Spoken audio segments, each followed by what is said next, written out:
Welcome back to this weekly edition every Tuesday of the Cutting Edge Japan Business Show. I'm your host, Dr. Greg Story, President of Dale Carnegie Training here in Japan. Well, where is this cutting edge? For all of us, the quality of our people is the cutting edge for success in Japan. In this show, I will, 1, stimulate your thinking about ramping up your business. 2, bring you insights from the best training organisation on the planet. 3, provide you with the highest quality Japan information. 4, motivate you to motivate yourself and motivate those around you. 5, help you to shoot the lights out at results time. I don't want to just help you to succeed, I want you to dominate. This is episode number 5, and we are talking about you can't cold call in Japan. Really? それでは行きましょう. So let's get going. The pressure for increasing results is not constant. It just keeps surging higher, faster, further. The Japanese sales team do work hard. They are polite, conscientious, quite customer-focused. Great.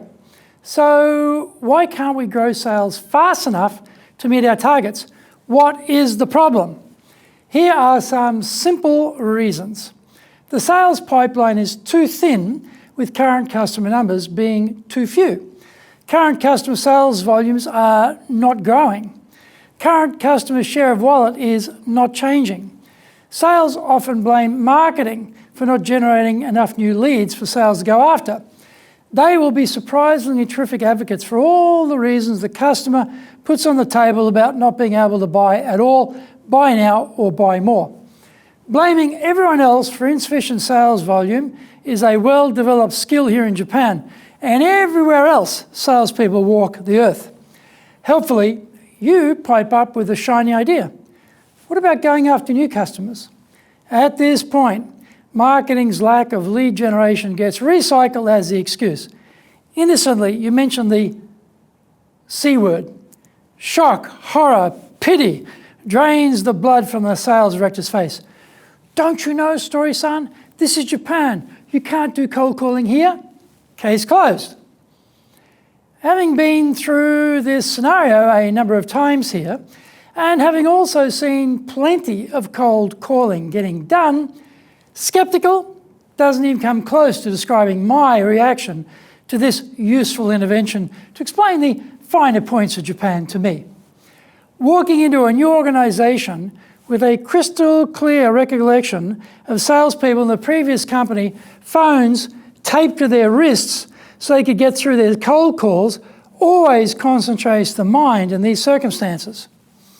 What is usually meant is not that you can't physically cold call companies here, but just the effectiveness is so low, it's a major waste of time. This is too true when the cold calling is done poorly. Curiously, the same experts who tell you that you can't cold call accept the tobikomi techniques of just dropping in unexpectedly. Why suddenly turning up at a couple of companies and dropping off some business cards and literature in a day is thought to be more effective than sitting at the desk and calling 100 prospects a day is a quaint curiosity. This always reminds me of the same arguments you hear about, you can't get referrals in Japan. Do you know anybody who might be interested in our widget? Must be one of the most criminal statements to ever escape from the salesperson's lips. The problem is when the way you ask is rubbish, don't be surprised with a pathetic result. Design is critical to increasing the success rate for cold calling and referrals. Amazingly, hardly any salespeople ever plan their conversations. They just sashay from one failure to another, wondering why this approach doesn't work. Cold calling works much better when we are very clear about the outcome we can expect to achieve.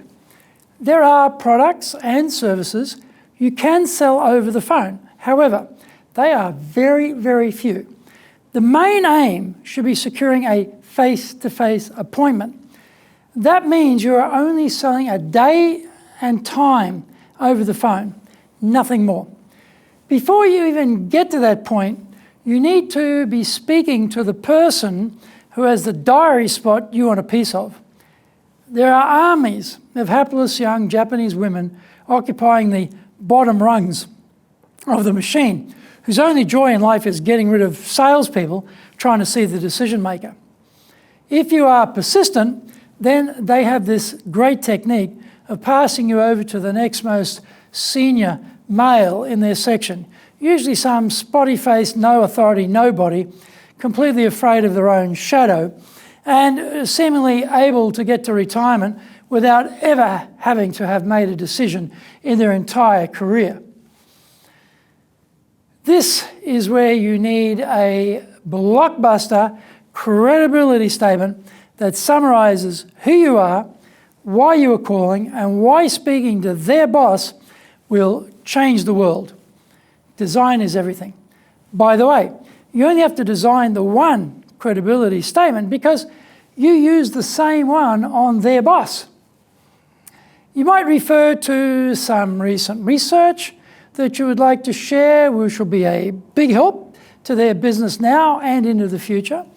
You should mention that you can't share it over the phone because you need to show it to them to head off the, well, tell me now, or email it to me comebacks.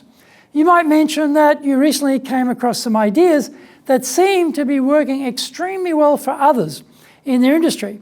If possible, mention actual numbers that can be later provided as evidence, concrete evidence when you meet.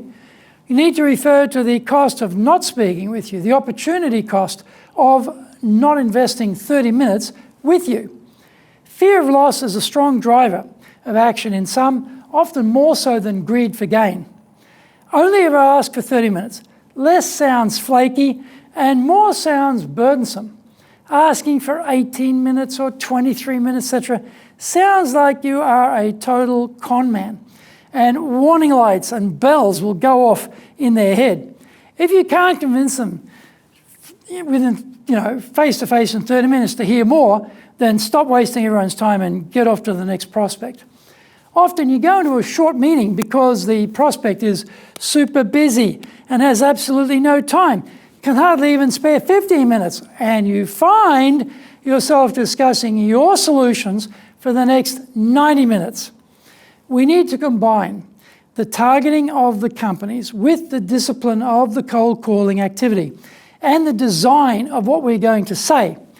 Get these working and you will be able to make contact with Japanese companies you currently have no relationship with, but who you know will benefit from your solution. If you believe strongly enough in your mission to help clients, then you can be totally brave when making these calls. The key is to ignore the naysayers and start. Keep pushing hard with us here at the Cutting Edge Japan Business Show.